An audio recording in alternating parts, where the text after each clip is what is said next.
This channel does not promote any violent, harmful, or illegal activities. All content provided by this channel is meant for an educational purpose only.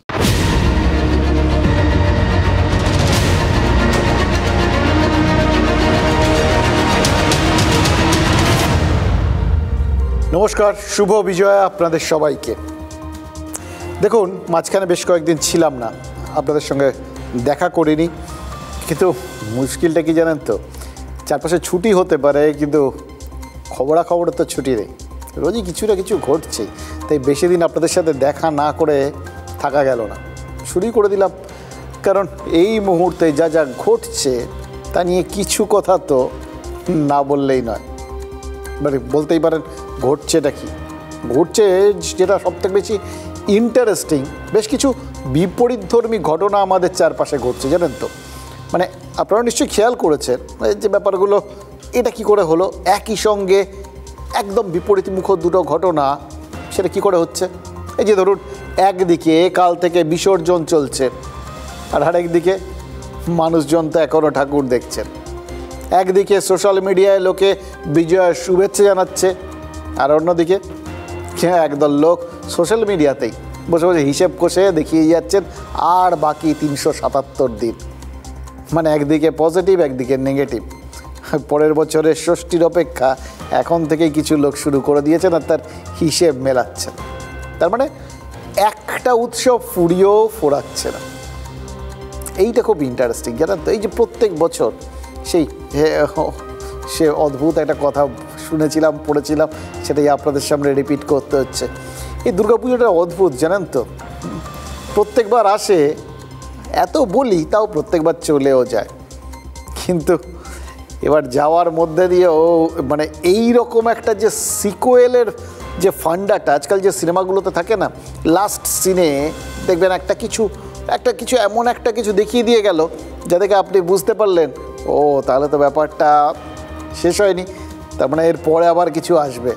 এই দুর্গাপুজো কিন্তু এ ব্যাপারে পথপ্রদর্শক। রেশ কাটতে না কাটতেই পরের উৎসবের কাউন্টডাউনের একটা জায়গা তৈরি করে দিয়ে যাচ্ছে। অথচ দেখুন, বিসর্জনের পর এই বছরের উৎসবই তো এখনও শেষ হয়নি। কার্নিভাল বাকি আছে, বাঙালির দুর্গোৎসব এখন লম্বা হতে হতে অনেকটা লম্বা, আর এই বহরে অনেক বেড়েছে। সেই মহালয়ার আগের থেকে শুরু হয়েছে, তারপর দ্বাদশীর থেকে চতুর্দশীর মধ্যে শেষ হব করে, হয়েও শেষ হয় না। এটাই এখন পশ্চিমবঙ্গের দুর্গাপুজোর ট্রেন্ড। এবার তাই নিয়ে অনেকের অবশ্য অনেক আপত্তি আছে, অনেকে বুড়ু টুরু কোচকাচ্ছেন, কেউ বিশুদ্ধবাদী, কেউ আবার অন্য পঞ্জিকা দেখেন, তো তারা সব আবার বিভিন্ন রকম বক্তব্য রাখছেন। কিন্তু একটা কথা তো তারাও মানবেন, দেখুন, উপযুক্ত জল, হাওয়া, সার, উর্বর মাটি এসব পেলে গাছ তো তত্তর করে বাড়ে না। তাহলে এরকম একটা উর্বর মানে যদি একটা পরিস্থিতি পেয়ে যায় এবং তাতে যদি একটা উপযুক্ত পরিচর্যা হয়, তাহলে উৎসব কি লম্বা হতে পারে না? সব কিছুতে এরকম রেগে গেলে হবে? বরং মাথা ঠান্ডা করে শুনুন। এই যে লম্বা উৎসবের মধ্যে অনেকগুলো বিষয় লুকিয়ে রয়েছে, সেগুলোর মধ্যে শুধু মন খারাপ বা মন মানে তিক্ত হয়ে যাওয়ার মতো বিষয় নেই, সঙ্গে সঙ্গে কিছু ভালো জিনিসও আছে, যেটা দেখলে, শুনলে বা জানলে আপনাদের মনটা ভালো হয়ে যাবে। যে খবরগুলো আপনাদের দিতে পারলে আমাদেরও একটু ভালো খবর দিলাম এরকম একটা মনে হয়, জানেন তো।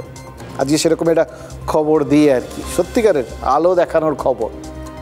মালদার চাঁচলের বিসর্জনের কথা আপনারা জানেন। চাঁচল বলে একটা জায়গা আছে, আর তার পাশে পাহাড়পুর বলে আরেকটা জায়গা আছে। সেই পাহাড়পুরের পাশ দিয়ে বয়ে গেছে মরা মহানন্দা নদী। মরলেও এখনও যেটুকুনি আছে আর কি, সেই মরা মহানন্দাতেই প্রত্যেক বছর প্রতিবার বিসর্জন হয়, ধুমধাম করেই হয়। কিন্তু বিসর্জনটা হয় তখনই যখন মুসলমানেরা আলো দেখিয়ে মা দুর্গাকে পথ দেখান।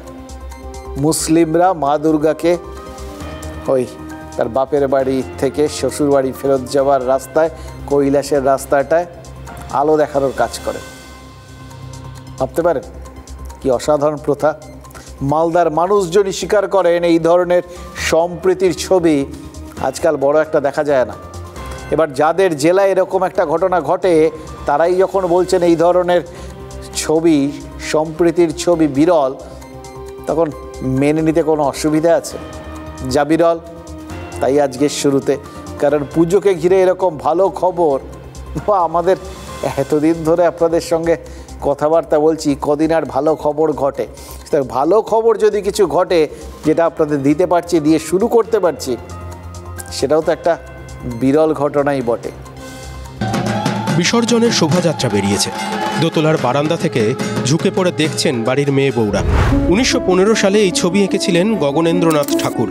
অনেকে বিশ্বাস করেন ব্রাহ্ম ধর্মে দীক্ষিত হওয়ার আগে ঠাকুর পরিবারে যে দুর্গাপুজো হতো, সেই দুর্গা ঠাকুরের বিসর্জনকেই মনে মনে কল্পনা করেছিলেন শিল্পী গগনেন্দ্রনাথ।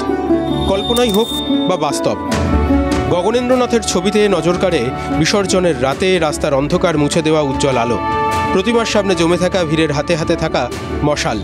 অনেকে বিশ্বাস করেন ঠাকুরবাড়ির ঠাকুরের শোভাযাত্রা যখন যেত, তখন যে যেখানে ধর্ম বর্ণ নির্বিশেষে যা আলো পেতেন তা জ্বালিয়ে শোভাযাত্রা দেখতেন।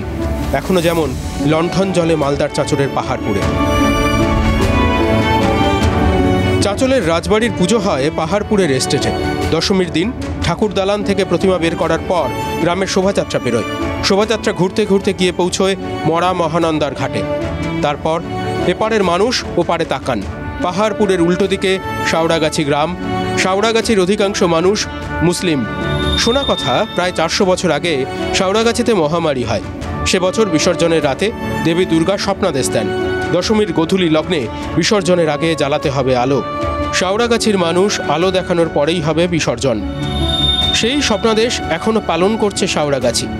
মরা মহানন্দার উল্টো পাড়ে দাঁড়িয়ে থাকা দুর্গাকে তাঁরা আলো দেখান। এই যে সম্প্রীতি, আমাদের এই যে হিন্দু মুসলিমদের যে সম্প্রীতি, এ সম্প্রীতি দেখার মতো প্রত্যেকবার এটা হয়ে আসে। এবারও দেখা গেছে একটি বাচ্চা মেয়ের হাতে লণ্ঠন, এবং বাদবাকি সবাই হয়তো এখন মোবাইল বা আলো জ্বালিয়ে, টর্চের আলো জ্বালিয়ে দেখিয়েছে। মায়ের কাছে একটাই প্রার্থনা, মা ধর্ম বর্ণ নির্বিশেষে সমস্ত মানুষকে সুখী রাখুন, সুস্থ রাখুন। মরা মহানন্দার জলে ঠাকুর পড়ে। কচুরিপানা ভর্তি মরা নদীতে ঢেউ ওঠে। ঢেউ ওঠে পাহাড়পুর আর শাওড়াগাছির মানুষের মনেও। এই অসময়েও তারা স্বপ্নাদেশে পাওয়া নির্দেশ ভোলেননি, জ্বালিয়ে রেখেছেন সম্প্রীতির আলো। এই ধরনের স্বপ্ন দেখা খুব ভালো, জানেন তো। সেই এটা দেখে আপনাদের মনে নিশ্চিতভাবে মনে হচ্ছে না কার তাতে কি, আমরা যদি এই আধারেও স্বপ্ন দেখি। আমার কি ধারণা জানেন, যারা 377 দিনের কাউন্টডাউন ওই সোশ্যাল মিডিয়াতে শুরু করে দিয়েছেন, তারা আসলে এরকমই স্বপ্নবিলাসী। এই ধরনের স্বপ্নগুলোর মানে স্বপ্নের মতো ঘটনাগুলোর সাক্ষী হতে চান বলেই তারা এই কাউন্টডাউনটা করছেন। কারণ তারা চাইছেন এই ধরনের ভালো খবর দেখে যাদের মনের সাম্প্রদায়িকতার অন্ধকারটা আছে, এই আলো তাদের সেই অন্ধকারটা কাটিয়ে দেবে। এটাই তারা চাইছেন নিশ্চয়ই, আমরাও চাইছি। দেখুন, যেভাবে গোধূলির সময় মুসলিমরা আলো জ্বালিয়ে মা দুর্গাকে বিসর্জনের রাস্তা মানে বাড়ি ফেরার রাস্তা দেখান, ঠিক সেইভাবেই এই আলোটা হয়তো সাম্প্রদায়িকতার কালোটাকে দূর করে দেবে। এটা যারা ভাবেন তার নিঃসন্দেহে আশাবাদী। আসলে কি জানেন তো, মানে ওই বলে না, আশায় বাঁচে চাষা। আশায় তো শুধু চাষা বাঁচে না, আমরা সবাই বাঁচি।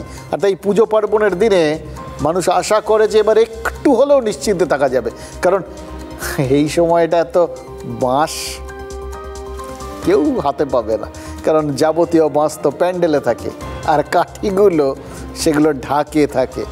কিন্তু তাই কি হয়, আমরা ভাবি একরকম, কিন্তু ওপরওয়ালা ভাবেন অন্যরকম, জানেন তো। আমাদের ভাবনার সাথে বাস্তবতার জন্যে মেলে না। সে ইংরেজিতে বলে না, ম্যান প্রপোজেস গড ডিসপোজেস, ব্যাপারটা অনেকটা সেরকম।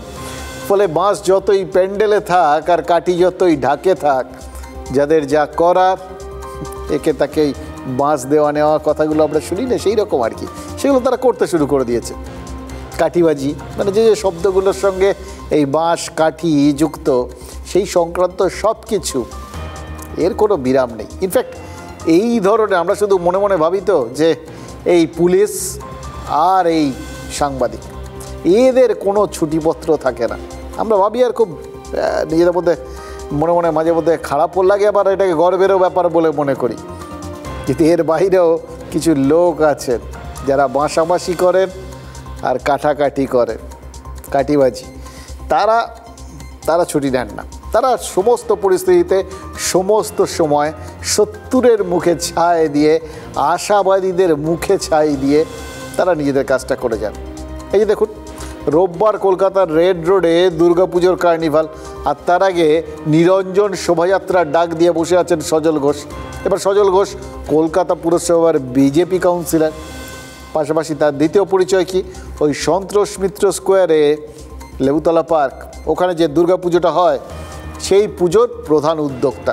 এবার এর মধ্যে নতুন কিছু নেই, এটা ঠিক মানি, কারণ আজকাল সমস্ত বড় নেতারই পুজো থাকতে হয়।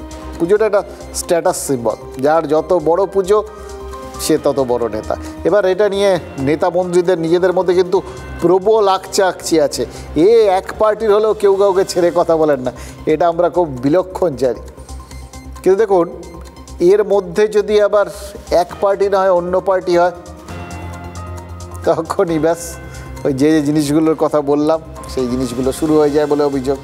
যেমন সজল ঘোষের অভিযোগ এবার যে যত মানুষ তাদের পুজো এবার দেখেছেন তার থেকে আরও অনেক গুণ বেশি ভিড় হতে পারত যদি পুলিশ বাঁশের অতিরিক্ত ব্যবহার না করত।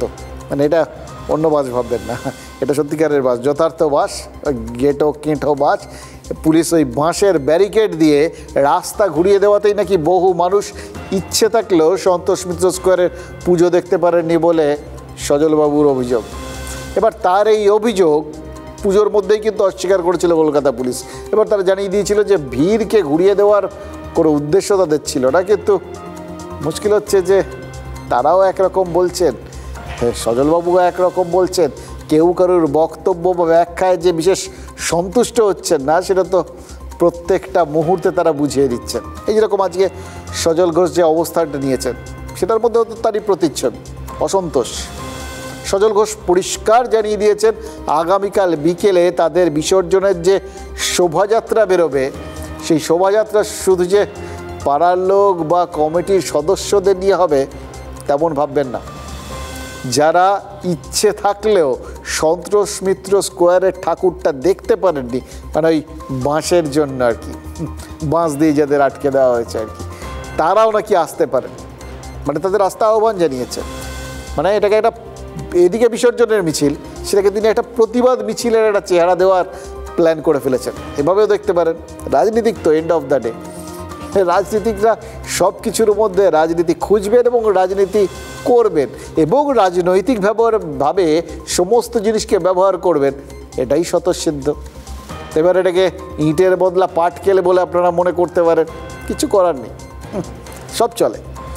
মানে ব্যারিকেডের বদলে শোভাযাত্রা বা কার্নিভালের আগে আরেকটা কার্নিভাল হয়ে যাচ্ছে কিনা সেটাও কেউ কেউ ভাববেন কি না, এটা কিন্তু তাদের ভাবনার যথেষ্ট রসদ রয়েছে। ইংরেজি ব্যাপার, বুঝলেন, তার কোনো এগেনস্টে বা কিছু নয়, কাউন্টার কিছু নয়। আমরা সবাইকে ডেকেছি, যারা এই যে মানুষগুলো ঢুকতে পারলো না সেই মানুষগুলো আসুক প্রতিবাদে, এই যে যাদের চাকরি গেল তারা আসুক প্রতিবাদে, যাদের অভয়ারা যারা নীরবে নিভৃতে কাঁদছে, যারা এখনো সব কথা মানুষের সামনে তুলে ধরতে পারেনি তারা আসুক প্রতিবাদে। বাংলার সমস্ত মানুষ যারা নিপীড়িত, বঞ্চিত, অত্যাচারিত তারা এই প্রতিবাদে আসুক। এগুলো সব সস্তা চমক, পুজোর সঙ্গে রাজনীতি মিশিয়ে। বিজেপির যেহেতু রাজনৈতিক ক্লাব নেই, কিছু নেই, একটা হল ভাড়া করে পুজো করতে হয়, তো একটা পুজো যেটা আবার কোনো দলবদলু নেই, তার মানে নিজেদের পুজোও না, সেটা দিয়ে একটা প্রচারের তারা চেষ্টা করবে, তার কোনো ইম্প্যাক্ট নেই। এটা শুনেছি আপনাদের অমিতাভ বচ্চন আর শশী কাপুরের সেই ডায়লগটা, বিখ্যাত ডায়লগ, তোমার পাস ক্যা হ্যায় মেরে পাস মা হ্যায়। এই একটু ঘুরিয়ে বললেন, কিন্তু কুণাল ঘোষের বক্তব্য প্রায় সেরকম আর কি। ওদের কাছে যাই থাক, তাদের কাছে ক্লাব আছে, বুঝতে পারছেন তো। ক্লাব, পুজো, এগুলো রাজনীতির একদম অবিচ্ছেদ্য অঙ্গ, এগুলো থাকতে হবে, এগুলোর মধ্যে দিয়েই রাজনীতিটা হবে। এটা প্রতি মুহূর্তে পরিষ্কার হয়ে যাচ্ছে। যেরকম সজল ঘোষ দুটো বিষয় একদম পরিষ্কার করে দিয়েছেন।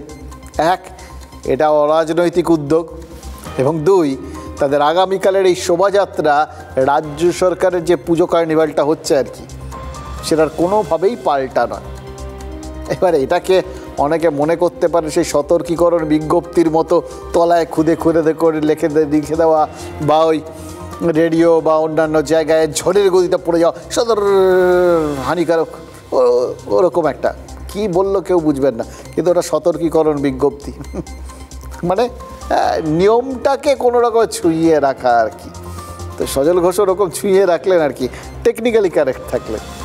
কিন্তু তারপরেও কার মনে কি আছে বা কার চোখে কাকে কি মনে হবে সেটা এই গ্যারান্টি দিয়ে বলা যায়?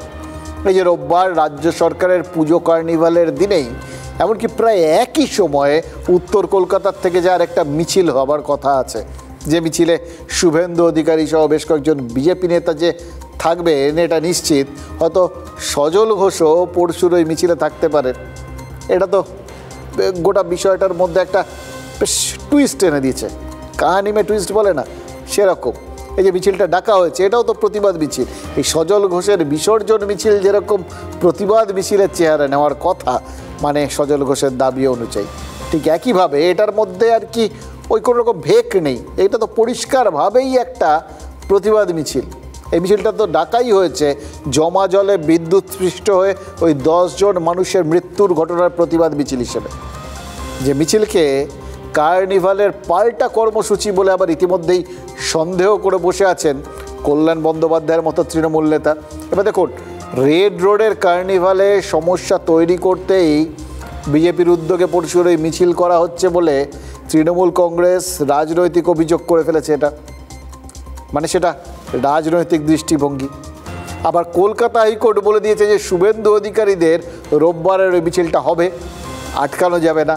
কিন্তু যেহেতু সেদিন ওই পুজো কার্নিভালটা রয়েছে, তাই কলেজ স্কোয়ারের মঞ্চটা কত বড় হবে বা কলেজ স্কোয়ার থেকে মিছিলটা শুরু হয়ে কোন রাস্তা ধরে কোথায় গিয়ে কতটা গিয়ে কোথায় শেষ হবে সেটা আবার ঠিক করবে পুলিশ। মানে বুঝতে পারছেন, মিছিল হবে এটা ঠিক আছে, সেটা বিজেপির নেতারা থাকবেন এটাও ঠিক আছে, কিন্তু কতটা হবে এবং কিভাবে হবে সেটা পুলিশ ঠিক করবে।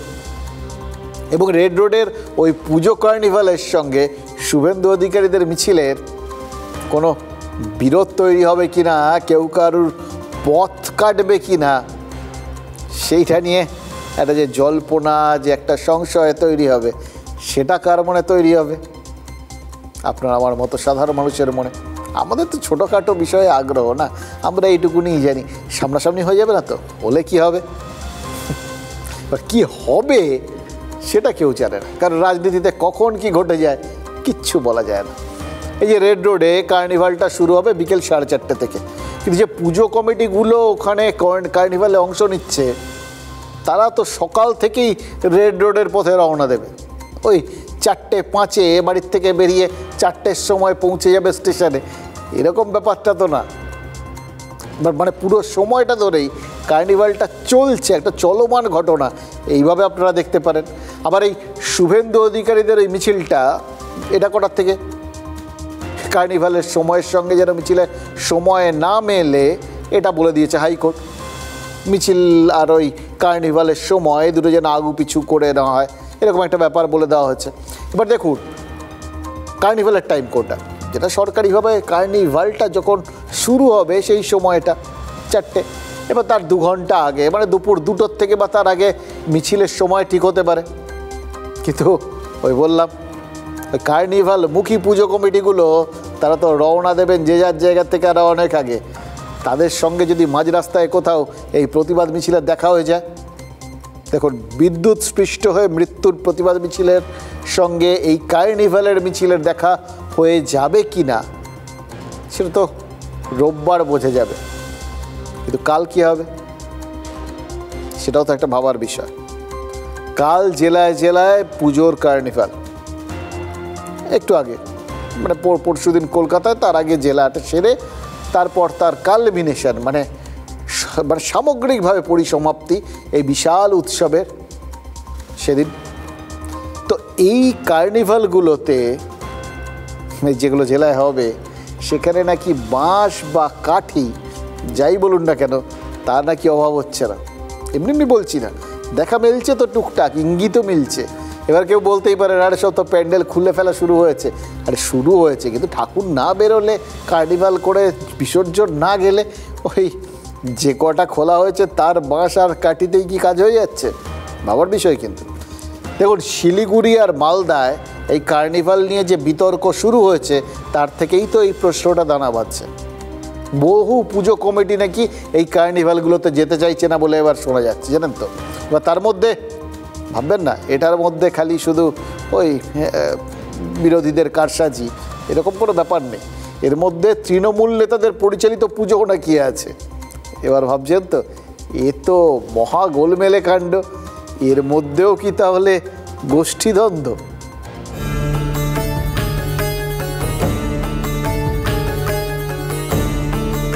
অনেকে বলেন রিও কার্নিভাল থেকেই নাকি পুজোর কার্নিভালের অনুপ্রেরণা পেয়েছিল রাজ্য সরকার।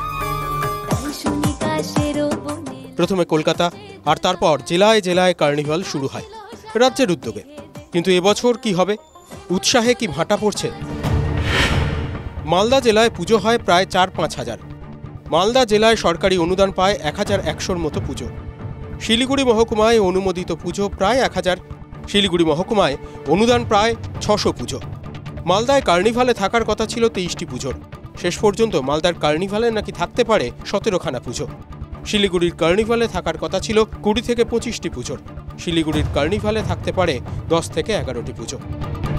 কেন হাত পেতে অনুদান নিলেও কার্নিভালে যেতে আপত্তি পুজো কমিটিগুলোর? কেন কার্নিভালের পথ মারাতে চাইছে না অধিকাংশ পুজো কমিটি? অনেকগুলো ক্লাবই অ্যাটেন্ড করছে না। দেখেছি কার্নিভাল শেষ করতে করতে রাত্রি 2-3টে বেজে গেছে, ঠিক আছে। তার মধ্যে আবার প্রতিমা ভাসানের ব্যাপার থাকে। কার্নিভালের যে প্রোগ্রাম, যে অনুষ্ঠানটা হচ্ছে, সেখানে তৃণমূল নেতাদের দৌরাত্ম্য আর সেখানে তাদেরই ভাষণ, এগুলো শুনতে শুনতে এরা বীতশ্রদ্ধ হয়ে যাচ্ছে। মালদার অম্লান ভাদুড়ি কলকাতার সজল ঘোষের মতো পুজো উদ্যোক্তার পাশাপাশি অম্লান বিজেপি করেন। বিজেপি নেতা হিসেবেই কি তার মনে হচ্ছে সরকারি পুজোর কার্নিভাল তৃণমূলের অনুষ্ঠান হয়ে গেছে? তাহলে মালদা তৃণমূল মুখপাত্র আশিস কুন্ডু যে পুজোর সঙ্গে যুক্ত, সেই পুজো কমিটিও কার্নিভালে না গিয়ে ভাষণ দিল কেন? একটা কথা বলতে পারি, কার্নিভাল বিভিন্ন জেলায় বাংলার মুখ্যমন্ত্রী মমতা বন্দ্যোপাধ্যায় এই কার্নিভালটাকে একটা উচ্চ পর্যায়ে নিয়ে গেছেন। আপনারা দেখেছেন ইউনেস্কো থেকে এটাকে অ্যাওয়ার্ড করা হয়েছে। শিলিগুড়ির মেয়র রাজ্যের প্রাক্তন মন্ত্রী গৌতম দেব বলছেন খরচ খরচার কথা। ভাসানের পরে আরও 2-3 দিন প্রতিমা প্যান্ডেলে রেখে দেওয়া, সেটা একটা খরচ সাপেক্ষ, এবং ওদের যে ইনস্ট্রুমেন্ট, লাইট, সাউন্ড, সে মিলে কিন্তু অনেক খরচ। শিলিগুড়ি শহরে অন্তত আমি জানি যে বাইরের থেকে চাপ সৃষ্টি করে, তাও এর থেকে বেশি ক্লাব, 9টা-11টার বেশি ক্লাব অংশগ্রহণ করে না। দুর্ভাগ্য হচ্ছে এটা বিরোধী দলের জনপ্রতিনিধিদের না ডাকা থেকে শুরু করে এবং সর্বশেষে কার্নিভালে জোর করে অংশগ্রহণ করান। একদিকে রাজ্যে নিম্নচাপের খাড়া, কার্নিভালের আয়োজন করতে জেলায় জেলায় হিমশিম খাচ্ছে প্রশাসন। অন্যদিকে কার্নিভালে পুজো কমিটিগুলোর হঠাৎ অরুচি কিন্তু রহস্য তৈরি করছে। রহস্যের সমাধান কে করবে?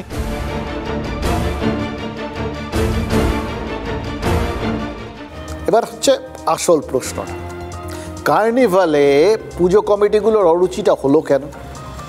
একদম গোড়ার প্রশ্নে হক কথা কইসের কর্তাকে, এটা কেন হলো? দেখুন, মালদা শহরে 201টার মতো দুর্গাপুজো হয়, সারা জেলায় সংখ্যাটা 1000-এর বেশি, অথচ কার্নিভালে থাকতে প্রথমে কটা রাজি হয়েছিল জানেন? এই এতগুলো পুজো কমিটির মধ্যে 23টা পুজো কমিটি। এবার তারপর যত দিন গড়িয়েছে তখন একটু একটু করে সংখ্যা কমতে শুরু করেছে। সেই শোলের সেই আসরানির মতো গল্পটা, হাম আংরেজ আমল কা জেলার হ্যাঁ, সে বলেছিল না যে আধে ডাইনে আধে বাঁয়ে বাকি মেরে পিছে, সেই রকম ব্যাপার। যত এগোচ্ছে পেছনে লোকজন নেই, তুমি এগিয়ে চলো আমরা তোমার পেছনে আছি বলে সব বাড়ি চলে গেছে, পেছনেই তো আছে। এই যে কার্নিভালের একদিন আগে পৌঁছে কত শোনা যাচ্ছে জানেন? 17টার বেশি পুজো কমিটি নাকি ওই মালদা জেলার বিসর্জন কার্নিভালে থাকবে না। শুধু এটা মালদার লোকেদের বিশেষত্ব বলে ভাববেন না, শিলিগুড়িতেও পরিস্থিতিটা প্রায় একই। এর পেছনের কারণটা কি? একটা কারণ নাকি অর্থনৈতিক, একদম বাস্তব কারণ। এই কার্নিভালে অংশ নিতে হলে পুজো কমিটিগুলোর নাকি বাড়তি 50,000 টাকা খরচা আছে। আরেকটা কারণ, সেটা নাকি রাজনৈতিক। তৃণমূলের অভিযোগ, বিরোধীরা বিশেষ করে বিজেপি নাকি এই কার্নিভাল নিয়ে নেগেটিভ রাজনীতি করছে। এটা চেনা অভিযোগ আমাদের। কোনো শাসক দল কোনো বিরোধীকে পজিটিভ রাজনীতি করতে দেখেন না, আর কোনো বিরোধী দল কোনো শাসক দলের মধ্যে পজিটিভ কিছু অর্থাৎ ইতিবাচক কোনো মানসিকতাই খুঁজে পান না। এটা তো আমাদের শুনে শুনে কান পচে গেছে। সুতরাং কারণ যাই হোক, আমাদের কয়েকটা কথা আছে যেগুলো না বললেই নয়। ঠিক ধরেছে। দেখুন, রাজ্য সরকার পুজো কমিটিগুলোকে যে 1,10,000 টাকা করে অনুদানটা দিয়েছিল এবছর, শুনেছেন তো, বাড়িয়ে একদম তাদের প্রত্যাশার থেকেও ওপরে। মুখ্যমন্ত্রী যেরকমভাবে দিয়েছিলেন, কত 1, সবাই কত দেবো, সবাই বলে 1,10,000 দরাজ বলে দিয়েছেন। এবার সেটা যখন নিয়েছিলেন, প্রবল খুশিতে ফুটছিলেন তারা, প্রত্যাশার অতিরিক্ত পেয়ে গেছেন। 1 চেয়েছিলেন হয়তো, মানে একটাই অনেক বাড়িয়ে ঠাড়িয়ে ভেবেছিলেন যে দরাদামি করার বাঙালির অভ্যেস তো, বাজার থেকে শুরু করে প্রত্যেকটা জায়গায়, যে 1 বললে হয়তো আর কিছু লোক 90 তো পাবো, সেখানে 1 বলে 1,10 পেয়ে যাবেন, এটা ভাবেননি। তো যখন পেয়েছিলেন এটা, তখন তারা তো আনন্দে ফুলে ফেপে উঠছিলেন আকাশে। আসলে যে নুন মুখে দিচ্ছেন সেটা তো তাদের খেয়াল ছিল না। নুন যারা দিয়েছেন আর যাদের নুন কেউ খেয়েছেন, তাদের তো গুণ গাইতেই হবে। যিনি নুন দিয়েছেন তিনি তো এই প্রত্যাশা নিয়ে যদি বসে থাকেন, তাকে তো দোষ দেওয়া যাবে না। নুন খেয়েছো, গুণ গাও। সুতরাং গুণ গাইতে পুজো কমিটিগুলো কার্নিভালে থাকবে, এটাই তো স্বাভাবিক, ওড়ানো যাবে না। তাহলে কি সত্যি রাজনীতি বাঁশ বা কাঠি হয়ে এই কার্নিভালে ব্যাগরা দিচ্ছে? যদি হয় তাহলে কিন্তু বিশ্বাস করতে হবে যে কমিটিগুলো রাজ্যের কাছ থেকে টাকা নিচ্ছে, কিন্তু চলছে বিরোধীদের কথা। এই যে কিছুদিন আগে যখন এই ভোটগুলোর আগে আপনি দেখবেন, যখন তৃণমূল বিভিন্ন ডোলের কথা ঘোষণা করছিল আর কি, অমুকশ্রী তমুকশ্রী করে লক্ষ্মীর ভাণ্ডার করে টাকা যখন ডবল করে দেওয়া হলো, তখন শুভেন্দু অধিকারী কি বলেছিলেন আপনাদের মনে আছে? টাকাগুলো নেবেন সব, ওগুলো ছাড়বেন না, কারণ জনগণের টাকা তো, ট্যাক্সের টাকা। বাড়তি টাকা যা যা দেবেন সেটা নিয়ে নেবেন, ভোট দেবেন কোথায়? বিজেপিকে। এবং এই একই কথা তৃণমূল যদি তারা যখন এই সমস্ত নিয়ে কথাবার্তা বলে, যখন তারা ওই কোথাও এরপরে যখন ওখানকার থেকে ওরা বলেন যে আমরা এই টাকা নিয়ে এসেছি, অমুক টাকা নিয়েছি, তমুক টাকা নিয়ে এসেছি, এই আবাসের টাকা, অমুকের টাকা, তখন তারাও কিন্তু ওই একই কথা বলে, নিয়ে নেবেন, দেবেন আমাদের। তো লোকজন শুনে শুনে কি এ সমস্ত ব্যাপার ওই বলি না, প্রফেশনাল, সেরকম হয়ে গেছে সমস্ত জায়গায়। তারা সোজা সাপটা বুঝে গেছে যে এই হচ্ছে মৌকা, এখন চাইলে যে যা দেবে নিয়ে নাও চোখ বুঝে, তারপর যা নিজের মনে হবে তাই করবে, যেদিকে পরে আবার পাওয়ার সম্ভাবনা থাকবে সেইখানে যাবে। এবার এইটা ভাবুন তো একবার, গোটা ব্যাপারটা। এই টাকা পয়সা নিচ্ছে শাসকের থেকে, কথা শুনছে বিরোধীদের, এটাই প্রবল পরাক্রান্ত এই তৃণমূলের জমানাতে আদৌ বাস্তব কি, মানে বাস্তবসম্মত বলে মনে হচ্ছে কি? কিন্তু এক্ষেত্রেও আমরা কি ভাবছি এক আর হচ্ছে আর এক? এটাই তো আসল ছবি, বাস্তব ছবিতে এটাই বলছে। মিলছে না অঙ্ক, কিচ্ছুতে মিলছে না। এই ধরুন বালুরঘাট দশমীর বিসর্জনে যে সমস্ত কমিটিগুলো ছিল, মানে যাদের কার্নিভালে যাওয়ার ডাক আসেনি বা যারা কার্নিভালে যাবে না বলে ঠিক করেছে, তারা নাকি ধর্মসংকটে পড়েছিল। কারণ বালুরঘাট থানার মোড়ের একদিকে মঞ্চ বেঁধেছিল জেলা তৃণমূল, আর তাতে খানিকটা দূরে মঞ্চ তৈরি করে আলো করে বসেছিলেন কেন্দ্রীয় শিক্ষা প্রতিমন্ত্রী সুকান্ত মজুমদার সহ জেলার বিজেপি নেতারা। এবার দুটো মঞ্চ থেকেই পুজো কমিটিগুলোকে ঠান্ডা পানীয় জল এ সমস্ত দেওয়া হয়েছে। কিন্তু কমিটিগুলো কি করেছে? নাকি দুটো দলের হাতেই তেষ্টা মিটিয়েছে, নাকি কোনো একজনের হাতে তেষ্টা মিটিয়েছে? এগুলোও কিন্তু হিসাব করে দেখার বিষয়। কারণ ওই শুনলেন গোড়াতেই কুণাল ঘোষের ওই কথাটা ব্যাখ্যা দিলাম আপনাদের সামনে, কার কাছে কত ক্লাব আছে, কত পুজো আছে, রাজনীতিতে সেটাও বিচার্য। ফলে কেউ না কেউ নিশ্চয়ই সেই হিসেবগুলো রাখছিল। নর্মালি এই সমস্ত হিসেবগুলো রাখার দায়িত্ব কাদের? পুলিশে, জানেন তো, পুলিশকে সমস্ত দিক নজর রাখতে হয়, কারণ তারপরে যা হবে সেগুলো সামলানোর দায় বা দায়িত্ব সবই তো তাদের ওপর বর্তাবে। এবার দেখুন, এই দুটো দল, মানে একদিকে তৃণমূল আর একদিকে বিজেপি, তাদের স্টেজের মধ্যে ওই জাস্ট ঢিল ছোড়ার দূরত্ব, এতেই তো জেলা পুলিশের গলা শুকিয়ে নাকি কাঠ হয়ে গেছিল। কারণ আর কেউ জানুক চাই না জানুক, তারা তো জানে রাজনীতি চাইলে উৎসবটা সবার, কিন্তু না চাইলে উৎসবেরও আমরা ওরা হতে বেশিক্ষণ সময় লাগে না। তৃণমূলের মতোই থাকবে, কয়লা তো ধুলেও কালো থেকে কোনো সাদা হবে না। আমরা যে জায়গায় 5 বছর ধরে, বিগত 5 বছর ধরে আমরা স্টল করি, সেই জায়গাটা থেকে সেই জায়গাটা প্রশাসনকে ব্যবহার করে জোর জবরদস্তি করে তৃণমূল দখল করলো।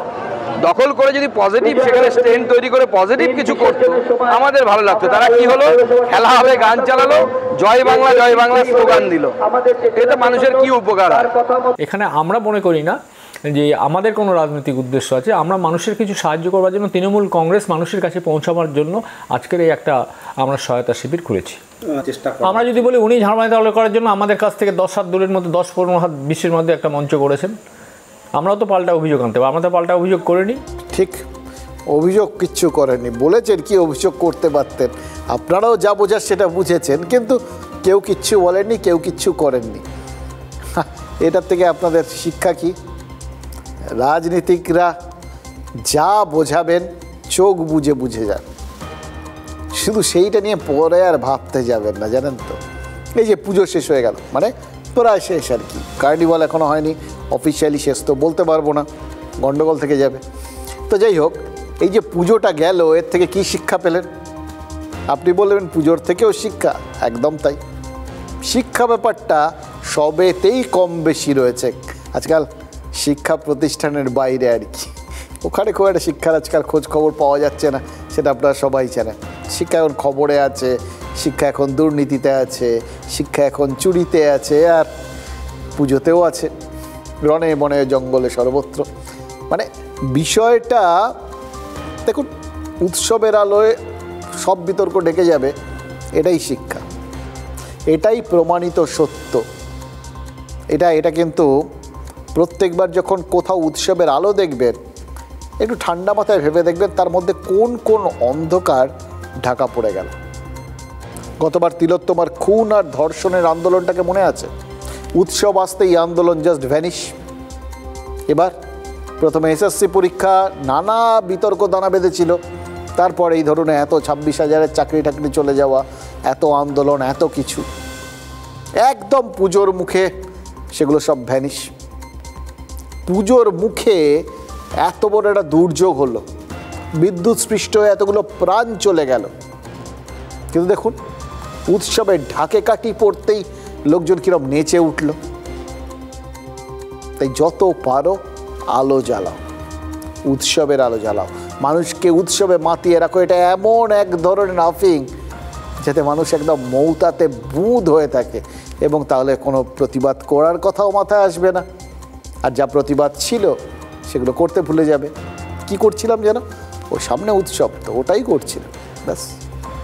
দেখুন এবার আলো জ্বালাতে জ্বালাতে এমন হয়ে যাচ্ছে, যেখানে আলো জ্বলা উচিতই নয় সেখানেও ঝলমলে আলোর ব্যবস্থা করা হয়ে যাচ্ছে, আর সেটাই হচ্ছে উৎসবের মাহাত্ম্য। এই উৎসবের সময় কিন্তু অনেক এরকম কাজকর্ম চুপচাপ হয়ে যায়, যে সে সময় মানুষের নজর পড়ে না, মানুষ মেতে থাকে অন্য জিনিস দেখতে। প্রতিমা দেখছে তো, প্রতিমার পেছনের অন্ধকার কেউ কখনো দেখে? দেখুন এই উত্তরবঙ্গে হাতির কোর এরিয়া, সেখানে মোট 9টা কোর এরিয়া আছে। মানে কোর এরিয়া মানে যে সমস্ত জায়গায় হাতিরা বেশি থাকে, যাদের যাতায়াত বেশি। কি হচ্ছে জানেন, সে হাতিদের যাতায়াতের পথেই শপিং মল বানানোর ব্যবস্থা হয়ে গেছে, সঙ্গে একটা পেট্রোল পাম্পও। এবার পরিবেশবিদরা বলছেন শপিং মল বা পেট্রোল পাম্পে যা আলো জ্বলে তাতে হাতিদের যাতায়াত বন্ধ হতে বাধ্য। বিরোধীরা রেড়ে করে উঠেছে। জলপাইগুড়ি মরাহাট করিডোরে ওই নির্মাণ কাজ শুরু হওয়ার মুখেই বাধা পড়ে গেছে। এবার আপনারা গোড়া ব্যাপারটা একবার ঠান্ডা মাথায় ভাবুন, যারা উত্তরবঙ্গে গেছেন, দীর্ঘাংশিত গেছেন, দেখুন বিভিন্ন জায়গায় মাঝে মধ্যে বোর্ড লেখা থাকে, এইখান দিয়ে হাতির যাতায়াতের পথ, সাবধানে যাবেন। মানে আপনাকে নজর রাখতে হবে হাতি পার হচ্ছে কিনা, যখন তখন পার হতে পারে, আপনাকে সাবধান থাকতে হবে, হাতি যেন ডিস্টার্ব না হয়। আর সেখানে সেই যাতায়াতের পথ যেটা ওরকম নির্দেশ করে দেওয়া হয় যাতে অবাধ থাকে, সেখানে একটা আস্ত মল, পেট্রোল পাম্প, দেখুন ইয়ারকিরও তো একটা লিমিট থাকে। হাতির কড়িয়া যেখানে গাছ টাছ কাটা হলো, শপিং মল পেট্রোল পাম্পের জন্য জমি দখল করা হলো, কাজ শুরু হলো, এত কিছু হয়ে গেল, এতদিন জানতে পারেনি। কখন জানতে পারলো বন দপ্তর? যখন ওই বিরোধীরা চিৎকার চেঁচামেচি শুরু করলো, হইচই হলো তখন। মানে ভাগ্যিস হয়েছিল, নইলে কানটা চাপাই থাকতো বালিশ দিয়ে। মানে বুঝতে পারছেন, হাতির পিতৃপুরুষের ভাগ্য ভালো যে কাজটা শেষ হওয়ার আগে বন দপ্তর জানতে পেরেছে। এটা কথা বলুন তো, এই যে বোধোদয়, এটা কি চারিদিকের বিরোধিতা আঁচ করতে পেরে নাকি সচেতনতা থেকে? গত কয়েকদিন ধরেই মরা ঘাটে শপিং মল বানানো নিয়ে পরিবেশবিদ, স্থানীয় মানুষজন, বিরোধী সবাই কিন্তু সরব। মানে একটা জনমানসে বিরূপ প্রতিক্রিয়া হচ্ছিল, তাই জন্যই কি লোক দেখানো একটা কমপ্লেন করে ফেলা হলো আগে ভাগে। মানে বিরোধিতার জায়গাটাই, পরিসরটাই ছিনিয়ে নেওয়া হলো। চেনা ফর্মুলা কিন্তু, খেয়াল করে দেখুন, সব ক্ষেত্রে সেই তিলোত্তমা কাণ্ড থেকে শুরু করে এই চাকরি চুরি পর্যন্ত সব ক্ষেত্রে ফর্মুলা এক। বিরোধিতা দানা বাঁধতে গেলেই আগে নিজেরা বিরোধী হয়ে যাও, বিরোধীদের থেকে বিরোধী হয়ে যাও, তাহলে তো বিরোধিতার কপিরাইটটা তোমার কাছেই চলে আসবে। বাকিদেরটা কি পড়ে রইলো? হাতে রইল পেন্সিল। দেখুন এই যে কমপ্লেনটা করা হয়েছে, এটা দমকল আর পেট্রোল পাম্প, এটা দুটোকে বানানো নিয়ে করা হয়েছে। ঠিক শুনেছেন, দমকল, এটা তো আরেকটা গেড়ে হয়েছে। পেট্রোল পাম্প তাও বেসরকারি প্রজেক্ট বলে ধরা যেতে পারে, কিন্তু দমকলের অফিস এটা তো সরকারি, সরকারের দফতর, সরকারের দফতরের নামেই অভিযোগ করছে। এটা শুনে কিন্তু আবার অনেকের মনে হবে এটাও তো একটা গোষ্ঠীদ্বন্দ্বের মতো ব্যাপার হয়ে গেল। এটা কি সেরকমই কিছু? হাতির ওই রকম একটা সেন্সিটিভ করিডোরে কাউকে না জানিয়ে কাজটা এত দূর এগিয়ে নিয়ে যাওয়া অসম্ভব। তাই এর নেপথ্যে যে বড়সড় খেলা রয়েছে সেটা তো পরিষ্কার বোঝা যাচ্ছে। এই যে সরকারি একটা দফতর আরেকটা দফতরের বিরুদ্ধে অভিযোগ করছে, সেটা তো এমনি এমনি নয়, তার পেছনেও খেলা রয়েছে। এবার বিজেপি অভিযোগ করছে যে সবটাই করছে তৃণমূলের প্রভাবশালীরা। জঙ্গলে হাতিরাও কিন্তু প্রভাবশালী, এটা মাথায় রাখবেন কিন্তু, সিরিয়াসলি। রাজনীতিকদের মতো হয়তো প্রভাবশালী না, কিন্তু গায়ের জোরে তো প্রভাবশালী। তাহলে আপনারা কি ভাববেন? আপনাদের ভাবতে হবে এটাও এক ধরনের সমাজসেবা, জীবসেবা বলতে পারে। এই পুজো গন্ডার দিনে হাতিরা ফ্যা ফ্যা করে ঘুরে বেড়ায়, তাই তাদের ছানা পোনারা যাতে কিছুটা একটুখানি জামা কাপড় পরতে পারে, তাই জন্য প্রভাবশালী মানুষরা শপিং মল বানাচ্ছে। শপিং মলে হাতিরা যাবে, কেনাকাটা করবে, নিজেদের জন্য কিনবে, ছানা পোনাদের জন্য নতুন ড্রেস কিনবে, এ সমস্তই ভেবেছিলেন আর কি। এবার ভেবে দেখুন উৎসবের পরিসরটা কতটা বেড়ে যাচ্ছে। আপনারা কিন্তু জানতেই পারো না, জানতেই পারছি না। এই উৎসবে এত মেতে রয়েছি, কত বড় বড় কাণ্ড ঘটে যাচ্ছে ভাবুন তো। শহর গ্রাম ছাড়িয়ে উৎসব একেবারে জঙ্গলে পৌঁছে যাচ্ছে।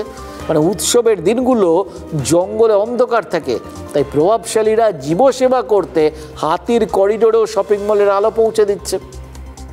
এরকম জীবসেবা পেয়ে কেন যে মানে বিরোধীরা তো অভিযোগ করছে, এটা তো অসুবিধা হবে। আমার ধারণা এরকম জীবসেবা পেয়ে হাতিরা রিজ্ঞাত ধন্য করছে। সমস্যা একটাই জানেন তো, এই হাতিরা ধন্যবাদ জানাতে এই প্রভাবশালীদের বাড়ি না পৌঁছে যায়। দমকল কেন্দ্র আর পেট্রোল পাম্প, সেটা বলেওছে ডিএম ম্যাডাম, মিটিং এর মধ্যে আলোচনা হয়েছে যে ল্যান্ড ডিপার্টমেন্টের থেকে সমস্ত ডিপার্টমেন্টের কাছে এনওসি চেয়েছিল, কিন্তু ওরা ফরেস্টকে কোনো চিঠি করেনি, যার জন্য আমরা জানতামই না বিষয়টা নিয়ে। ওই মানে সমস্ত মানে শহরের মধ্যে হাতি ঢুকে যাবে, আমরা কন্ট্রোল করতে পারবো না, প্রচুর মৃত্যু ঘটবে, প্রচুর মৃত্যু হবে, ওই পেট্রোল পাম্পের উপরেই মৃত্যু হবে। প্রশাসনের নজর এবং প্রশাসনের মদত যদি না থাকে তাইলে কিন্তু এরিয়াতে এই কাজগুলো করা সম্ভব না। যদি এরকমভাবে প্রশাসনের কঠোরভাবে এটাকে পদক্ষেপ নেওয়া উচিত। পশ্চিমবঙ্গ সরকার অনুমোদন না দিলে তো সেই জায়গায় তো এনওসি না দিলে তো এটা পেট্রোল পাম্প হওয়ার কথা না। পেট্রোল পাম্পের পেছনে যদি আপনি তদন্ত হয়, সঠিক তদন্ত হয়, তাহলে দেখতে পারবেন যে এখানে তৃণমূল কংগ্রেসের নেতা থেকে শুরু করে প্রশাসনিক আধিকারিক তাদের একাংশের সাথে যুক্ত। কলকাতা থেকে দক্ষিণবঙ্গ থেকে বড় বড় মালিকরা এসে উত্তরবঙ্গে রিসোর্ট বানাচ্ছে। তৃণমূল কংগ্রেস মানুষ যেরকম মারছে, হাতিও মারছে, পশুও মারছে, তৃণমূল কংগ্রেস সবাইকে মারবে। বিজেপির তো সবচেয়ে ভালো জিনিস যে অভিযোগটা দেওয়া। বিজেপির অভিযোগ ছাড়া তো আর কোনো কাজ নেই। আমাদের পরিষ্কার স্ট্যান্ড, দলের স্ট্যান্ড এবং প্রশাসনের স্ট্যান্ড একটাই, যে দল কোনো বেআইনি কাজের সাথে যুক্ত থাকবে না। দেখুন, করিলে ভালো হইবে ভালো, আর ভালো না করিলে আর যাই হোক ভালো তো হবে না। তাই হাতির ঘর ভাঙলে মানুষের ঘরও ভাঙবে, এটা কিন্তু বুঝতে হবে। Every action has got equal and opposite reaction. সেরকম সমান এবং বিপরীতধর্মী প্রতিক্রিয়া, প্রতিটা ক্রিয়ার একদম সমান সমান, এবং এটা আক্ষরিক অর্থেই হবে। আপনি হাতির ঘর ভাঙবেন, মানুষের ঘরও ভাঙবে। আমার মনে পড়ছে, জানেন তো, ওই যেরকম হয় আমরা উত্তরবঙ্গে যখন সবাই হুড়মুড়িয়ে এই দক্ষিণবঙ্গের মানুষজন যাই, বিভিন্ন সাফারিতে গাড়ি করে করে ঘুরি, এবং হাতির লেজটুকু কোথাও দেখা যাচ্ছে কিনা তার জন্য পাগল হয়ে থাকি, এবং যখন দেখতে না পাই একদম মুষড়ে পড়ি। আমাদের এরকম হয়েছিল। সকাল থেকে এত বিরাট ওই সাফারি টাফারি বিরাট নাম, সেই সমস্ত করে বেশ জিম কর্পোরেটের মতো একটা ভাব করে জঙ্গল টঙ্গল চষে ফেলে যখন দু চারটে ময়ূর আর পাখি টাকি দেখে ফিরছি, মেজাজ ভীষণ খারাপ। তখন যে গাড়িটা করে ফিরছিলাম, সে ড্রাইভার একটা কথা বলেছে, আপনাদের মন খারাপ হয়ে গেছে না? হাতি দেখতে পাননি? কালকে রাত্রেও হাতি এসেছিল, জানেন তো, আমাদের পাড়ায়, ওই জঙ্গলের লাগোয়া আমাদের পাড়া। আমার বাড়িটা ভেঙে দিয়ে গেছে। হঠাৎ করে মনে হলো না, যাবতীয় আমাদের মুখের ওপর কেউ এক বালতি জল ছুঁড়ে মেরে দিল। এর থেকে লজ্জায় জীবনে পড়ি। আমরা গোটা বিষয়গুলোকে তো বেশ আমোদের মধ্যে দিয়ে দেখি, তার বাস্তব যে তার প্রভাবটা আমরা কখনো দেখি না। আমাদের কাছে মজাটাই শেষ কথা। আর কারুর কাছে সেটা যে কি নিদারুণ মজা, সেটা আমাদের ভেবেই উঠতে সময় পাই না আমরা, কারণ আমরা উৎসবে মেতে থাকি। কিন্তু মুশকিল হলো, মানুষের যখন ঘর ভাঙবে তখন কে বিজেপি আর কে তৃণমূল, সবার ঘরই তো ভাঙবে। জঙ্গলের গাছ কেটে রিসর্ট, শপিং মল এ সমস্ত তৈরি হচ্ছে। কখনো কখনো আইনকে হাতিয়ার করে, কখনো আইন কানুনকে বুড়ো আঙুল দেখিয়ে গাছ কাটা চলছে। আমরাও খবর দেখাচ্ছি, মাঝে মধ্যে খবর দেখাচ্ছি, ধরপাকড় হচ্ছে, সবই দেখাচ্ছি, কিন্তু সবটা কীরকম যেন একটা কসমেটিক চেঞ্জ, জানেন তো, ওই যেরকম মাঝে মধ্যে মুখে ফেস পাউডার টাউডার মাখেন লোকজন, সেরকম আর কি। ওই ভেতরের দাগ ঠাকগুলো মনে হয় চাপা পড়ে গেছে, নেই, কিন্তু যা ছিল তা আছে, সেগুলো থেকেই যাচ্ছে। সেগুলো তো ঢাকা পড়ে না, থাকে, ঢাকা পড়ে, কিন্তু সেগুলো তো যেখানে ছিল সেখানেই থাকে। এটাও সেরকম, যা হয়, যা হচ্ছিল হয়ে যাচ্ছে, যা দেখছেন ওপর লাভের লাভ কিচ্ছু হচ্ছে না। কদিন আগে এই একটু একটা রকম একটা ঘটনা আমরা পড়ছিলাম, আর পড়ে তখন ঠিক একইভাবে মনে হচ্ছিল ওই ড্রাইভার যেরকমভাবে আমাদের হঠাৎ করে বাস্তবের মাটিতে আছড়ে ফেলেছিলেন, ঠিক সেরকম একটা খবর পড়ছিলাম। আমাজন রেইন ফরেস্টে গাছ কাটার জন্য গোটা বিশ্বে নাকি জলবায়ুর ওপর তার একটা প্রভাব পড়েছে। প্রভাবটা তখন দেখলাম, আমরাও তো টের পাচ্ছি। ঠিক ওখানে গাছ কাটার উক্তে একটা সুনির্দিষ্ট পরিকল্পনা নেওয়া হয়েছে, যার জন্যে ব্রাজিলের লুলা দা সিলভার সরকার জঙ্গল বাঁচাতে ডিটার বলে একটা আইন এনেছে। এই আইনের সাথে জুড়ে দেওয়া হচ্ছে সব কিছু, মানে আইনকে যাতে কার্যকরী করা যায় এর জন্য স্যাটেলাইট, ড্রোন, রেডার যাবতীয় কিছু দিয়ে নজরদারি চলছে। আর ধরা পড়লে অত্যন্ত দ্রুত কঠোর সাজার ব্যবস্থা করা হচ্ছে। লক্ষ্য একটাই, 2030-এর মধ্যে গাছ কাটার সংখ্যা শূন্যে নামিয়ে আনা, একটা লক্ষ্যমাত্রা স্থির করা হয়েছে। আর আমাদের এখানে রাজনীতির এই সমস্ত ভাবার সময় নেই। ওই তো ও করছে, তো ও করুক, ওই লুলা ভালো, আমরা এই সমস্ত ব্যাপারে নেই, আমরা এখন উৎসবে আছি।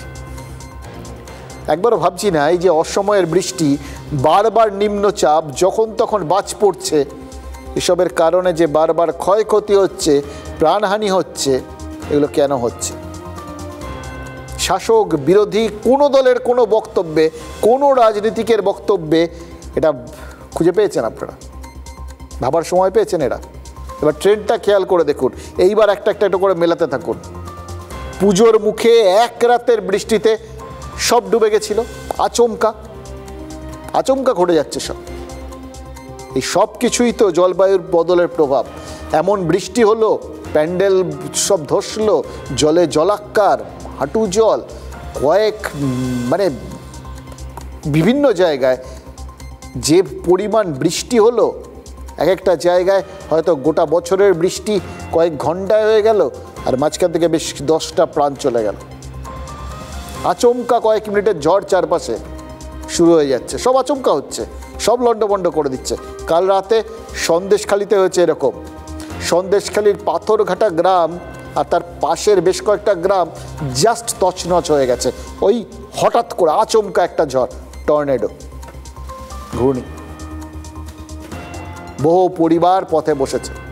প্রশাসন পাশে থাকার আশ্বাস দিয়েছে ঠিকই, কিন্তু ওই গরিব মানুষগুলোর কাছে শেষ পর্যন্ত ত্রাণ পৌঁছবে কি না, এটা তো আসল প্রশ্ন। কারণ অতীত অভিজ্ঞতাগুলো তো আমাদের ওই কাটমানি ঠাটমানি, ত্রিপল কোথায় যায়, এরকম বহু তিক্ত অভিজ্ঞতার সাক্ষী করে দিয়েছে। এগুলো সবার আগে আমাদের মাথায় তো সেটাই আসে। এখন কোথাও কোনো কিছু এরকম প্রাকৃতিক দুর্যোগ হলে, মানুষজনের ত্রাণের প্রশ্ন উঠলে সবার আগে মানুষজন কি বলে? আপনারা কি বলেন?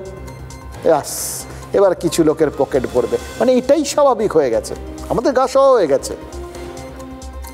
এটাই কিন্তু সবাই চায়, জানেন তো, এই দুর্নীতি, এই ধরনের বিষয়গুলো আমাদের গা সহ হয়ে যায়। তাহলে কোনো প্রতিবাদ কারোর কোনো কিছু মনে হবে না। আমাদের এখানে নেপোরা যে দই মারতে বেশ ওস্তাদ, এটা ভেবে আমরা গর্ব অনুভব করব। এবার দেখুন, ওই কয়েক মিনিটের ঝড় শুধু সন্দেশখালিতে হয়নি, একটা জায়গা দেখালাম, সন্দেশখালি একদম দক্ষিণ 24 পরগনা, চন্দননগরের নাড়ুয়ার ওই শান্তির মাঠ এলাকাতে এই একই রকমভাবে টর্নেডো হয়েছে, আচমকা ঝড়, ঘূর্ণি, ভেঙে পড়েছে পুজো প্যান্ডেল। এবার ভাবুন, একবার বিসর্জন হয়ে গেছিল ভাগ্যিস, তাহলে কত বড় বিপদ হতে পারত।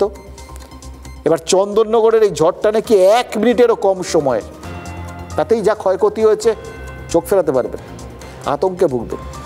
একই ঘটনা ঘটেছে নদিয়ার হরিণঘাটাতে, এটা হুগলি, এপাশে হরিণঘাটা, নদিয়া। বিরোহী 2 নম্বর গ্রাম পঞ্চায়েতের বেশ কয়েকটা গ্রাম এরকমই আচমকা ঝড়ে, কয়েক মিনিটের ঝড়ে ক্ষতির মুখে। মানে এক রাতে বাংলার 3 জেলায়, 3 প্রান্তের 3টে জেলায়, ও নদিয়া, হুগলি, দক্ষিণ 24 পরগনা, একই রকম আচমকা 1 মিনিট 1.5 মিনিটের ঝড় হলো, ক্ষয়ক্ষতি প্রবল। এবার খেয়াল করে দেখুন, মহালয়ার পরে ওই রেকর্ড বৃষ্টিটাও তো এক রাতের ঘটনা।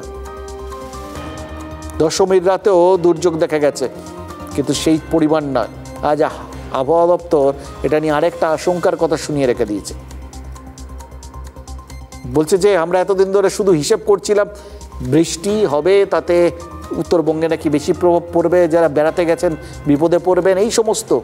আর বিপদ মানে এখন ছোটোখাটো বিপদ নয়, কিন্তু ধস ঠস, আটকে পড়া, প্রাণহানি, সব এগুলো জলভাত হয়ে যাচ্ছে। এবার আমরা ভাবছিলাম এক, তার মধ্যে আবহাওয়া দপ্তর শোনালো আর এক। ওই কালকে যেটা দেখেছি সেগুলো নাকি ট্রেলার। ওই রকম হঠাৎ আচমকা টর্নেডো, এরকম যেগুলো দেখালো, ওর তো মধ্যে 3টে, এরকম দেখি আরও অনেক আচমকা টর্নেডো আসতে পারে, এবং তার সঠিকভাবে পূর্বাভাস দেওয়া যাচ্ছে না। এইটা যখনই শুনলাম না, তখনই বুকটা ধক করে উঠেছিল। কারণ মনে পড়ে যাচ্ছিল এরকম একটা সিনেমা দেখেছিলাম, টুইস্টার বলে। আমেরিকায় এতদিন জানতাম, তখন নিশ্চিন্ত ছিলাম, এই যা শত্রু পরে আমরা বলি না, সেরকম আর কি, যেগুলো আমেরিকায় হয় আমাদের এখানে হয় না। ওখানে ওরকম হঠাৎ টর্নেডো হয়, এবং টর্নেডোগুলো যখন আসে ওই ঝট করে বেরিয়ে যায়, পথে যা পারে ধ্বংসস্তূপে পরিণত করে দিয়ে চলে যায়, সমস্ত কিছু উপরে নিয়ে চলে যায়। মানুষজন সেটা থেকে বাঁচার সুযোগটাই পায় না। ওখানে মানুষজন সবসময় উদ্গ্রীব হয়ে বসে থাকে যে আগের থেকে যদি কিছু জানতে পারি, কিন্তু ওখানে যখন ওই পূর্বাভাসটা দেওয়া হয় তখন অলরেডি বিষয়টা শুরু হয়ে গেছে। মানুষ বাড়ির থেকে বেরোনোর আগেই হয়তো বাড়িটা উড়ে চলে গেল। ওই জন্য বাড়ির তলায় সবাই আন্ডারগ্রাউন্ড ঘর রাখে, বাড়িটা উড়ে গেলেও যাতে প্রাণটা বাঁচে, নিজেরা মাটির তলায় থাকতে পারি। ওইখানে ওই সিনেমাটাতে দেখেছিলাম যে এক বিজ্ঞানী দম্পতি আবহাওয়াবিদ বিজ্ঞানী, তারা তাদের একটা আবিষ্কার নিয়ে বেরিয়েছিলেন যাতে ওই এমন একটা সিস্টেম আবিষ্কার করতে পারেন যাতে ওই টর্নেডোর পূর্বাভাসটা দেওয়া যায়, টর্নেডোর ঠিকুজি কুষ্টি সব যাতে তারা জানতে পেরে হিসেব নিকেশ করে একটা ফর্মুলা বার করতে পারেন যার মাধ্যমে কখন টর্নেডো আসবে তার একটা পূর্বাভাস দেওয়া যায় আগে ভাগে, তাহলে কিছু মানুষের প্রাণ বাঁচবে। আজও সেই একই অবস্থা। ওটা তো সিনেমা ছিল, বাস্তবে হয়নি। আজকেও আমাদের আবহাওয়া দপ্তর বলছে এটার আগে ভাগে পূর্বাভাস দেওয়া যাচ্ছে না, আর তার মানে যখন হবে তখন দেখলেন আপনি উড়ে গেছেন। মানে কতটা ঝুঁকির মুখে আমরা সবাই বসে আছি বুঝতে পারছেন? কারোর কিন্তু কোনো হুঁশ নেই, বিপদ আমাদের দুয়ারে চলে এসছে। সন্দেশখালীর পাথরঘাটা, এই বাড়ির আর কিচ্ছু অবশিষ্ট নেই। গাছ পড়ে এই বাড়ি সম্পূর্ণ ভেঙে গিয়েছে। বাঁশের অযোগ্য তো বটেই, কিন্তু তার থেকে কোনো ক্রমে প্রাণে রক্ষা পেয়েছেন এই বাড়ির বাসিন্দারা। তার কারণ আপনাদের তো বাড়ি পুরোটাই ভেঙে গেছে। হ্যাঁ, পুরোটাই ভেঙে গেছে। কি করে বাঁচছেন? এখানে আছেন কি করে? ওইভাবে আছি, বাচ্চা কাচ্চা নিয়ে সব ওই ঝড়ে ওই ধারে গিয়েছিলাম। খেয়েছেন কিছু? কিছু খাননি? না। কিছু খাবার দিয়ে গেছে? না, কিছু পাইনি, একটা তিরপলও পাইনি। বাচ্চারা কিছু খায়নি? না, কিছু খায়নি, সকালে বিস্কুট খেয়েছিল শুধু। খাটে শুয়েছিলাম আর খুব জোরে ঝড় এসে টিন উড়িয়ে নিয়ে যাচ্ছিল। এবার খাটের তলায় ঢুকবো বলে উঠে বসেছি আর এই মাথায় ইট পড়েছে। সরকারি অনুদান যেগুলো আছে সেগুলোর ব্যবস্থা হচ্ছে। সঙ্গে সঙ্গে বিডিও সাহেব এসেছিলেন, তারা পরিদর্শন করেছেন, লিস্ট করেছেন এবং তাদের ক্ষতির পরিমাণটা তারা ভ্যালুয়েশন করে দেখবেন, তাদের ক্ষতিপূরণ দেওয়া হবে। বুঝতে পারছেন? আচমকা ঝড় হচ্ছে, আচমকা বৃষ্টি আসছে, খামখেয়ালি ওয়েদারে রাস্তাঘাটে মানুষজন বিপদে পড়ছেন। প্রকৃতি প্রতিশোধ নিচ্ছে এবং একদম খামখেয়ালির মতো প্রতিশোধ নিচ্ছে। এটাই সব থেকে বড় সমস্যা। রাজনীতি এর থেকে অনেক ভালো, এত খামখেয়ালি নয়। ঝড় তোলে কিন্তু একদম অঙ্ক কষে পাঁজি পুঁতি দেখে তারপর তোলে। পুজোর এই এতদিন রাজনীতির ছুটি থাকতো নর্মালি, তাই এবার কিন্তু সেটা হয়নি। পুজো নিয়েও রাজনীতির ঝড় দেখছিলাম গত কয়েকদিন ধরে চলছে। এবার কার্নিভাল নিয়ে শুরু হয়ে গেছে। তারপর পুজোর পর বড় উৎসব কি? নিউ ইয়ার ভাবছেন তো? আরে ওটা তো হতো আগে, নর্মাল সময়ে পুজোর পর নিউ ইয়ারটা বড় উৎসব, কিন্তু যখন তারপরে মেগা উৎসব আছে 26-এর বিধানসভা ভোট, তখন ওটার কোনো তুলনাতেই আসবে না। দেখতে দেখতে ভোট চলে আসবে, ওটাই আসলে উৎসব এখন। তাতে মানে অত বড় উৎসব, মানে ওটা তো সব থেকে বড় চাপ। আপনারা নিম্নচাপের হিসেব করেন, ওর থেকে বড় চাপ আর হয় নাকি? আর ঝড় উঠবে না তার ফলে হবে? ঝড় তো উঠবেই। আপাতত পুজোর আবেশে ঝড়ের প্রস্তুতি নেওয়া চলছে। খবর যা পাচ্ছি, অভিষেক বন্দ্যোপাধ্যায় আজ একটা নির্দেশ দিয়েছেন, ওই বিজয়া সম্মেলন ঘিরে মেগা জনসংযোগ করতে হবে। কালীঘাটে দলের নেতাদের বিজয়া সম্মেলনই ছিল, সেখানটাতে ঠিক হয়ে গেছে। মমতা বন্দ্যোপাধ্যায়ের বাড়িতে প্রবীণদের ভিড় ছিল, আর অভিষেক বন্দ্যোপাধ্যায়ের অফিসে খানিকটা নবীনদের ভিড় ছিল। এতে কোনো দ্বন্দ্ব নেই, মানে দুদিক থেকেই পুরো জিনিসটাকে অ্যাড্রেস করে দেওয়া হয়েছে। এপাশে প্রবীণ, এপাশে নবীন, ঠিক আছে। টাইমলি যে যেখানে রয়েছেন মেলবন্ধন হলেই হলো আর কি। দু জায়গাতেই সেলিব্রেশনের মুড। কিন্তু যোদ্ধাদের সেলিব্রেশন তো, যোদ্ধাদের সেলিব্রেশন কেমন হয় জানেন তো? যে কোনো সেলিব্রেশন মানেই হচ্ছে যোদ্ধাদের পরের যুদ্ধের প্রস্তুতি। আজকের বিজয়া সম্মেলনীটাও সেরকম। শোনা যাচ্ছে 50 জনের নাম সিলেক্ট করা হয়েছে। এবার এই 50 বক্তাই, মানে এই 50 যোদ্ধা জেলায় জেলায় বিজয়া সম্মেলনীতে যাবেন এবং মানুষজনকে উদ্দীপ্ত করবেন, মানে দলের ওই সেনানীদের আর কি। ছাত্র, যুব, বিধায়ক, সাংসদ সব স্তর থেকে বক্তা বাছাই করা হয়েছে, মানে যাদের ভোকাল টনিকটা স্ট্রং, একদম ওই টনিকে চনমনে করে উঠবেন সবাই। অভিষেক বন্দ্যোপাধ্যায় নিজে বিজয়া সম্মেলনী করবেন ওই ডায়মন্ড হারবারে। আর 18 অক্টোবর থেকে প্রত্যেক ব্লকে ব্লকে বিজয় সম্মেলনী করার নির্দেশ দেওয়া হয়েছে। তাহলে মানেটা কি দাঁড়ালো? মানে ঝড় শুরু হচ্ছে, একদম আগাম পূর্বাভাস পাওয়া যাচ্ছে। এবার তৃণমূল যখন পুজোর পরের শিডিউল সাজিয়ে ফেলেছে, বিজেপিও বসেনি। নির্বাচনী পর্যবেক্ষক হওয়ার পরেই প্রথম রাজ্যে আসছেন ভূপেন্দ্র যাদব, দেখবেন তার সঙ্গে সঙ্গে ওই বিপ্লব কুমার দেবও চলে এসছেন। মানে এটা নিয়ে আবার তৃণমূলও পাল্টা ঝড় তোলার প্রস্তুতি শুরু করবে, কিন্তু যে এইসব ওই বহিরাগত। দেখুন, বাংলার দলীয় নেতাদের নিয়ে একাধিক বৈঠক করবেন এই সর্বভারতীয় নেতৃত্ব। তারা সুকান্ত মজুমদার, শ্রমিক ভট্টাচার্য এদের জন্য বিভিন্ন দায়িত্ব ছেড়ে রাখছেন, তারা ছোট পর্যায়ের বৈঠক করবেন। মানে মোদ্দা কথা হচ্ছে, ছোট বড় মিলিয়ে বিজেপিও বসেনি। আকাশে মেঘ জমছে, আকাশে তুলোর মতো, ওই পেঁজা তুলের মতো যে মেঘ, শরতের মেঘ দেখে খুব উৎফুল্ল লাগে না মনটা, ওটাকে কিউমুলাস মেঘ বলে। ভাসতে ভাসতে একটার সঙ্গে একটা মেঘের ধাক্কা লাগলে কি হয় জানেন? তীব্র ঝড় বৃষ্টি শুরু হয়ে যায়। এখানেও তো সেরকম। আমাদের ভাগ্যাকাশে তৃণমূল আর বিজেপি ভেসে বেড়াতে শুরু করেছে। যদি ধাক্কা লাগে, ধাক্কা তো লাগবেই, ফলে রাজনীতির পূর্বাভাসটা টের পাচ্ছেন তো? রেডি থাকুন, ঝড় আসছে। এটা ভালো প্রসেস। এটা বিজয় সম্মেলনের মাধ্যমে সমস্ত কর্মীদের সাথে, তারপর জেলার নেতৃত্ব দেখছেন যে রাজ্য নেতৃত্ব আসলে পরে তারাও তাদের সুখ দুঃখের কথা, অভাব অভিযোগের কথা বলতে পারেন। একদিকে বিজয় সম্মেলনের মঞ্চে সকলের সাথে আনন্দ ভাগ করে নেওয়া, তার সাথে সাথে দলের পক্ষ থেকে মমতাদি এবং অভিষেকের বার্তা পৌঁছে দেওয়া যে আগামী 26-এর নির্বাচনে দল 250+ সিটের টার্গেট নিয়ে নামবে। অভিষেক বন্দ্যোপাধ্যায় কার কথা শুনে করছেন আমরা জানি না, সম্ভবত আইপ্যাকের কথা শুনে করছেন, কিন্তু following the model of BJP. প্রতি মণ্ডলে মণ্ডলে আমাদের বিজয় সম্মেলনী হয়েছিল। এবার ভোট আসছে, তাই তাদের মনে হয়েছে বিজয় সম্মেলনী করবে তারা। সে 15 দিন করুন বা 1 মাস ধরে করুন, বাংলার জনগণ বুঝে গেছে বিজয়াতে মমতা বন্দ্যোপাধ্যায় নাড়ু খাইয়ে বাংলার মানুষকে নাড়ু বানানোর চেষ্টা করবেন। এবার ঝড় যে উঠবে তার তো একটা আরও তার সঙ্গে সঙ্গে আনুষঙ্গিক জিনিসপত্রও আসে না। ঝড় হলে যে বাজ পড়বে না তা কি হয়? সে বাজ পড়ার ব্যবস্থাও নাকি হয়ে গেছে। ওই যাকে ইদানিংকালে সার বলে বলা হচ্ছিল, বিনা বেগে বজ্রপাতের মতো কার যে কখন ভোটার তালিকা থেকে নাম কাটা যাবে, সেটাই বিহারের লোকজন ইতিমধ্যেই টের পেয়ে গেছেন।